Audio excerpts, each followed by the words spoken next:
Hello, everyone. My name is Danny. This review is for the movie called The Good Liar. This is a 2019 film. It is rated R. It runs an hour and 49 minutes.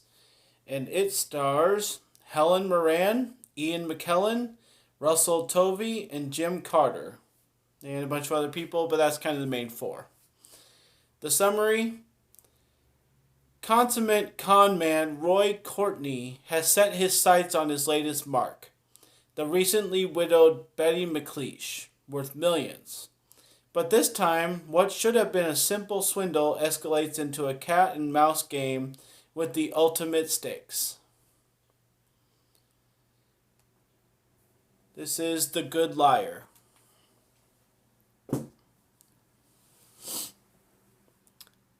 Well, this is one movie that I passed on in theaters, and I'm going to compare this really simply to Knives Out that was out last year. Uh, Both movies are pretty set forwards and simple, and you kind of know what's coming after watching the preview. You know what the basic storyline is. You know what there's going to be some kind of catch at the end, and you're honestly just watching for an hour and a half to see what happens at the end in the last 15-20 minutes, because that's when the big reveal is going to come. I love movies like this. I really do. I mean, we grew up on Clue and other movies like that, and we enjoy a good movie like this every once in a while. So as long as they don't have too many of them, I'm usually pretty cool on movies like this. But just didn't feel like wasting one of my viewings in the movie theater for it, and I'm glad I saw it now. Got to enjoy the beautiful weather today, but I also have been catching up on movies too.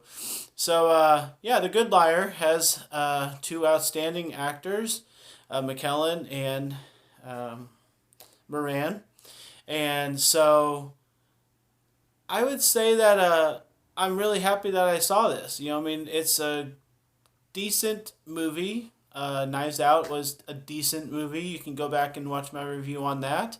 Um, that's what the movie is. I'm sorry to say much more, not say much more, but we're honestly waiting around for an hour and a half. And what's the story like in that hour and a half? It's good. It's painting him out to be what he's trying to be, and the steps that he takes to get there are intriguing. He's a good con man. What else can we say? I mean, he pretends to have a limp. He pretends to meet up with her in an hour, and I mean, none of this stuff gets questioned along the way, and we figure out at the end why. But there are some points where you're saying to yourself, why didn't she just call him out on his crap right now? Just why put up with this? Is she really that innocent or naive? And we know from the preview she's not. It's Helen frickin' Moran. So I guess the big question to ask yourself is: are you buying it that Helen Moran is really that innocent and naive for the first hour and a half? Because things seem to go pretty according to plan and seem to be a little too easy, and then you have the last 20-30 minutes. So won't talk about the end too much. It's what it is. It's why the movie exists. I think it's trying a little too hard. I think it tried a little too hard to impress us and throw more things at us. Maybe not every single thing needed to be said or needed to be explained at the end, but I just felt like it was a little too much. Like it was all interesting, but I just felt like, oh, and that, and that, and that. I was like, I thought that was a little too much. So yeah, I mean, I appreciate Helen Moran, and I'm glad that her and Ian McKellen could make this movie. I'm glad they enjoyed making it. I bought their performances. I really liked the friend Vincent. He was good too. And, the way that I'm not sure I exactly understand what are two storylines that we had going on at the same time, if they had anything to do with each other, whether or not it really mattered. Our main character Roy, he has some other dealings. I don't like how they kind of tied that together at the end. I'm not sure if it was exactly tied together or how Helen Moran's character really found out about it, but whatever. That's kind of the only unanswered thing in the whole movie, so that doesn't need to drop it down too much. Um, I'm going to give The Good Liar a B. I think it really deserves that kind of a grade because I can't see this movie being anybody's favorite movie to watch over and over again.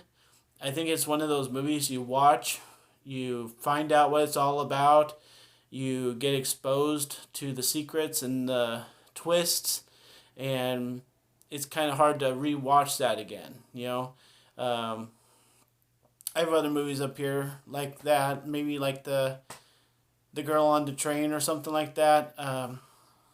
There are some movies that you can rewatch that are one mystery uh, at the end, but they've got to be really intriguing and they've got to be really sincerely dramatic or really tense or something like that. And I just don't feel like The Good Liar brought that level of interest to me.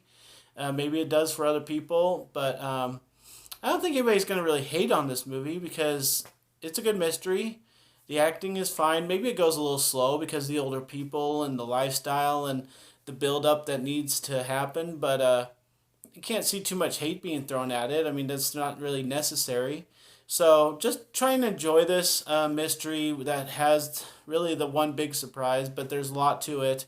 And appreciate these actors while we still have them making this quality of a movie.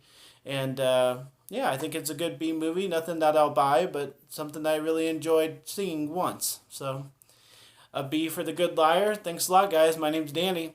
If you like this or any of my other videos, try and give some of them a watch. Like and subscribe to my channel if you would. And enjoy your movies. Thanks.